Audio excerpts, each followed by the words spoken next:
Hey guys, so I just wanted to give you guys a life update. If you watch my video, it was a few videos ago where I was talking about them bitches kicking me, my son, and my significant other out.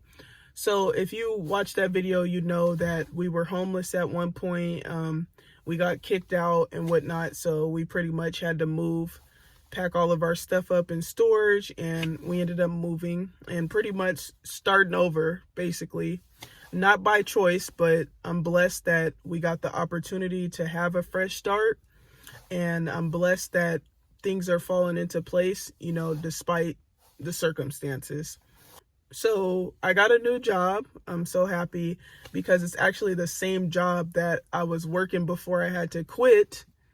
And it was an emergency resignation. So with everything that was going on, the homelessness, us not knowing where we were going to go, I just ended up quitting my job. Originally, I was trying to transfer, but if there's no opportunities for transferring at the moment, is pretty much a lost cause. You have to wait until there's an opportunity.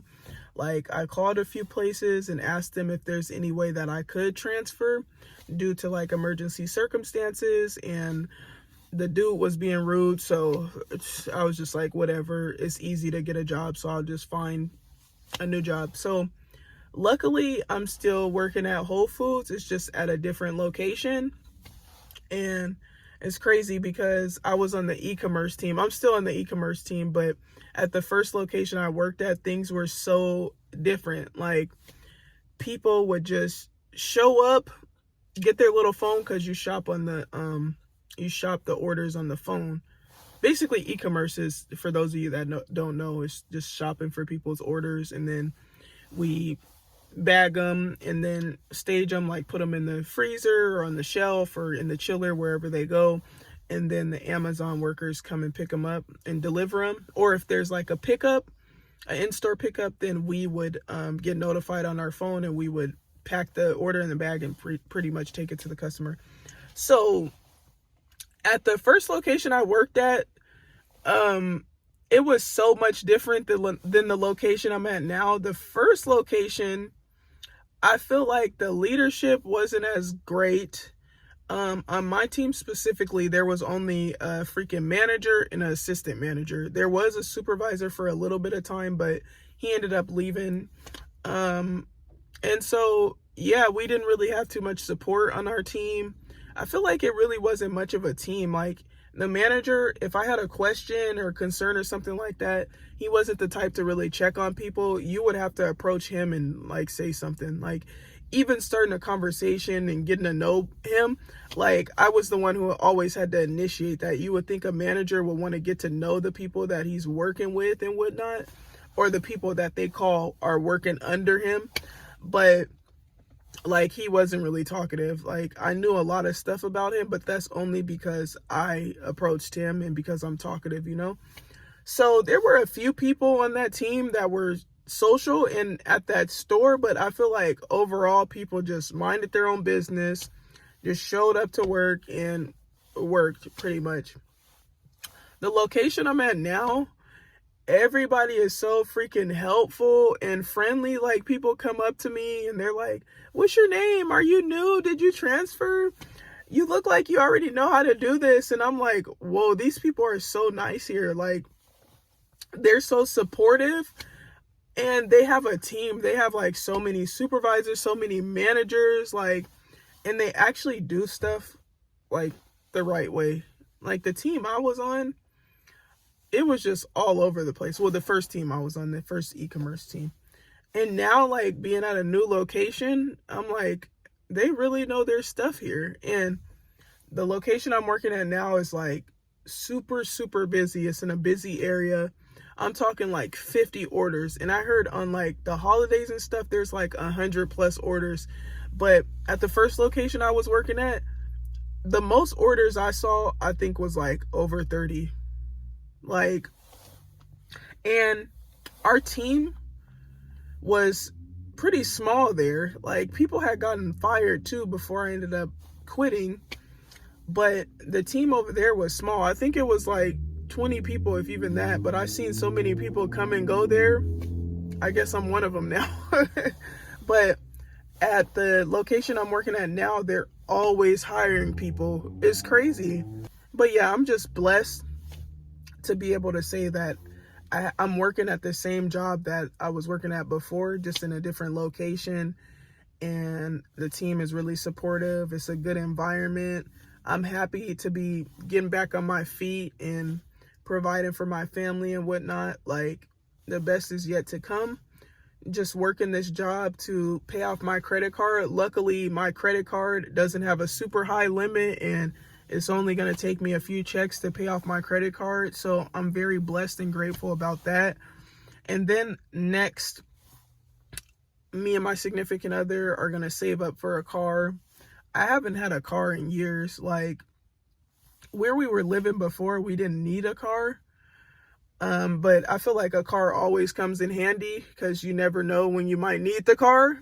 But yeah, these last few years have been crazy. Like, I've always had a car, like, no matter what. So, and then I had a bad experience with one of my cars a few years ago, and I was pretty much like, F it. I'm not about to be in a rush to get a car. Like, I'm just finna do what I have to do. Like, if I have to catch the bus just to get where I need to go, then so be it. But I am ready to get a car again. Like, I feel like it's been a few years without having a car, and I have a child now, so I feel like it will be way more convenient to have a car. And it's amazing what sacrifices you make and the things that you do when you have a child, because before having him, like, I did not want to work 8-hour shifts, and I barely wanted to work a certain amount of hours a week. But now that I have him, I be wanting to hustle. Like, I worked 3 8-hour shifts in the span of 3 days, Friday, Saturday, and Sunday. And next week, I think I have my 3 8-hour shifts, and then on the 4th day, I have a 6-hour shift. So I'm just trying to knock all of my hours out, like, consecutively, so that I can have days with my son. So yeah, I'm just trying to make sacrifices, just trying to get my life back together. To be honest, I feel like even before those bitches kicked us out, like, I still needed to get my life together, but them kicking us out just kind of made it somewhat worse.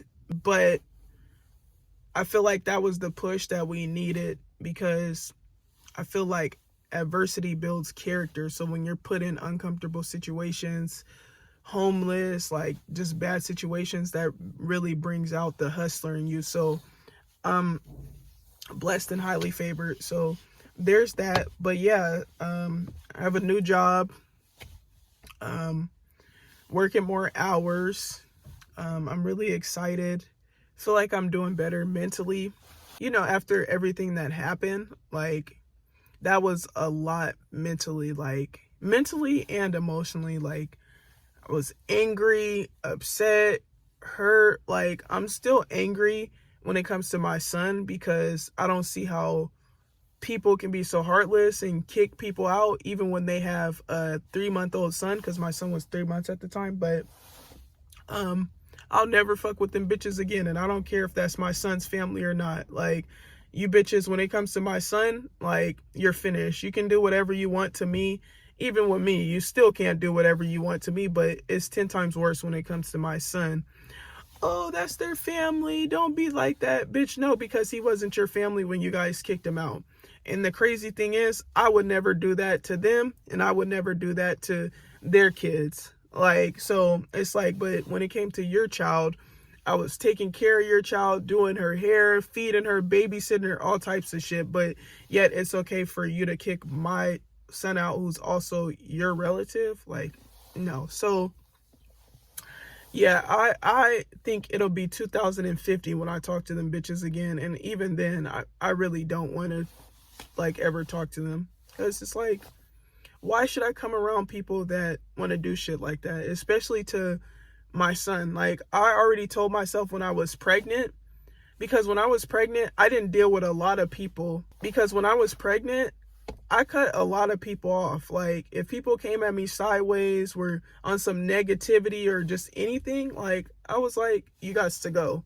There's people that have tried to reach out to me that I haven't talked to in years, and I'm like, no, I don't want that negative energy, and I have a baby on the way, and I need to set an example for my child, because before I used to be rekindling relationships with people that didn't deserve to have that relationship rekindled, like very forgiving and letting people back into my life even when they're abusive. But now, like when it comes to my son and setting an example for not only how I want him to be treated, but also myself, like I'm done with the abuse.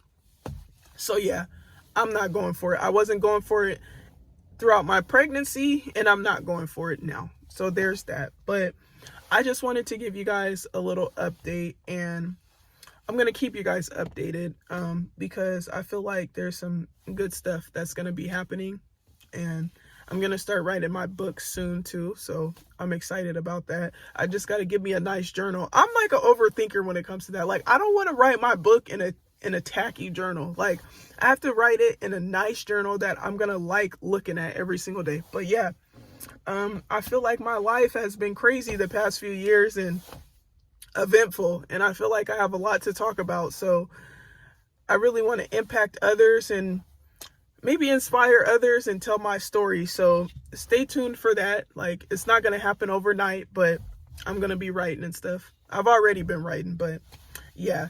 So thank you guys so much for the love and support, and I'll see you soon.